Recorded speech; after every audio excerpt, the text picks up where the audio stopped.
heart of Berlin, children play innocently over what was once Adolf Hitler's death tomb. It was here in the Führer bunker on April the 30th, 1945, that Hitler made the final preparations for his suicide. Outside, in a devastating final assault on the heart of the Third Reich, the Russian army closed in on the Führer. I stood next to the machinery room when I heard a shot.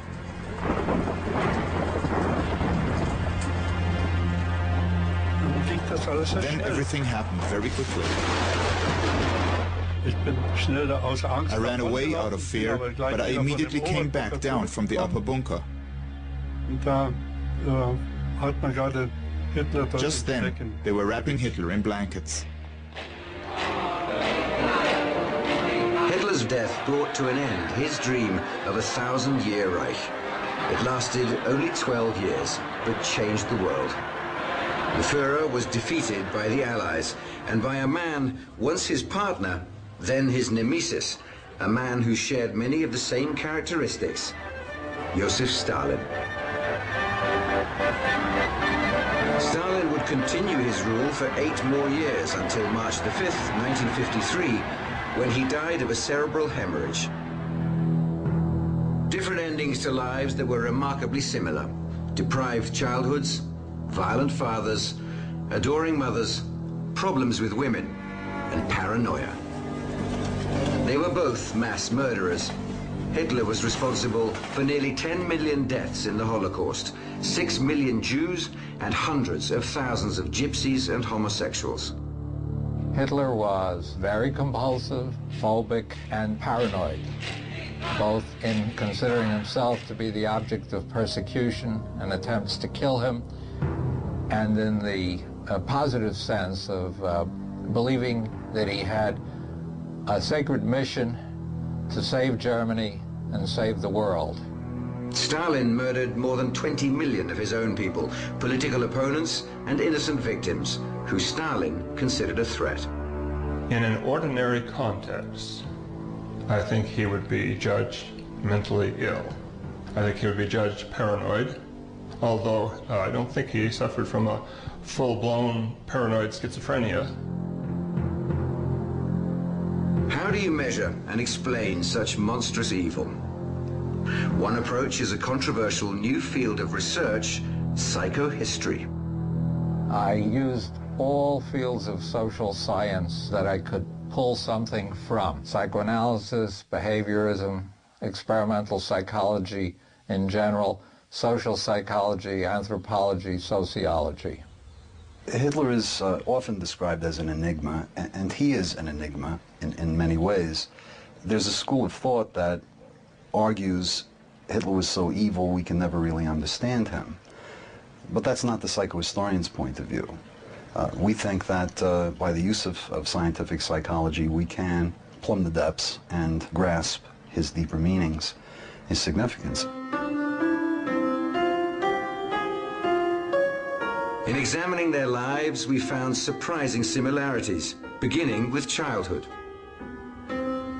Stalin was born in the Georgian village of Gori on December the 21st, 1879, christened Yosef Dzugashvili. 3 siblings had died before his birth. His deeply religious mother nicknamed him Soso and promised to dedicate his life to God. Yosef's father was an abusive alcoholic who savagely beat his son, one time so severely that the boy had blood in his urine. His father was a drunken shoemaker who beat his mother, and Stalin got beaten up as a little child by trying to defend his mother. This had a lasting impression on him. Ever since childhood, he felt unworthy. As a result of these early childhood experiences, he had a low self-esteem, what's typically called inferiority complex. Yosef's physical characteristics didn't help. He never grew taller than 5 feet 4 inches, and his face was pockmarked from smallpox. His body was slightly deformed, the left arm shorter than the right, and rigid from a childhood accident. Hitler Hitler was also unhappy with his looks. A colleague noted his low, retreating forehead, ugly nose, broad cheekbones, small eyes. Hitler didn't like his plump nose, which he considered Jewish. Both Hitler and Stalin suffered from inferiority complexes. Even as a boy, Joseph was quick to anger and harbored grudges. Joseph's mother, Yekaterina, enrolled young Soso in the church choir, hoping he would become a priest. In 1894, at the age of 15, Joseph entered the Tiflis Theological Seminary and began a life of rigid routine. Joseph's intelligence, prodigious memory, and talent for details impressed the teachers, but they also witnessed a stubborn, violent side. Finding the seminary life oppressive, Joseph turned away from religion and became attracted to 19th century anarchists, revolutionary terrorism, and Marxism. After 5 years in the seminary, he was expelled for his revolutionary activities. He might be described as a warfare personality. His whole life consisted in struggle against those whom he put down in his mind as enemies. He had what we might call an enemy complex.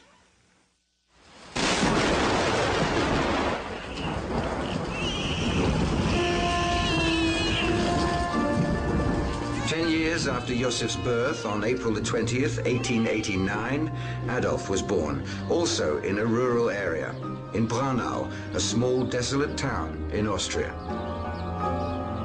His mother, Clara, was married to a moderately successful civil servant, Alois Schicklgruber, 23 years her senior.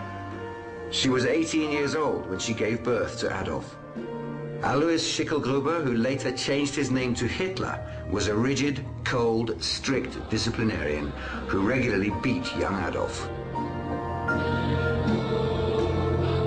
When he was 10, Hitler decided to run away from home because of the beatings.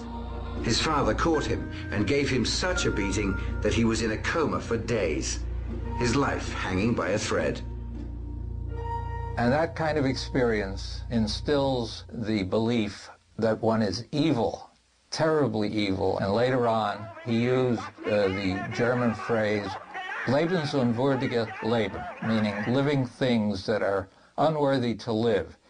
He classified large segments of the German nation as unworthy to live. And the idea, I believe, came from his own sense of himself.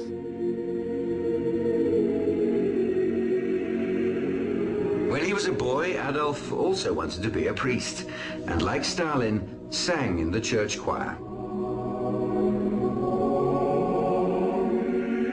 Hitler's father was the illegitimate son of an unmarried 42-year-old peasant woman who became pregnant while working as a domestic for a Jewish family. She never revealed who the father was. Hitler was obsessed with the thought that his paternal grandfather might have been Jewish.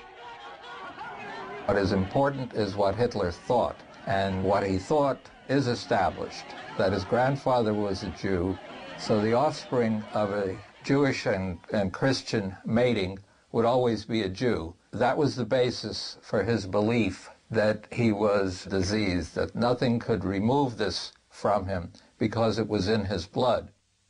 In 1900, Hitler enrolled in elementary school in Linz. Like Stalin, the young Adolf was considered egotistical and domineering, demanding absolute subordination from other students. At the same time, he was a poor student, much more interested in becoming an artist against his father's wishes. By 1905, he dropped out of school to pursue a career in art. Like Hitler, Joseph had an artistic side. As a teenager, he started writing poetry, at first romantic, and then turning increasingly nihilistic and violent.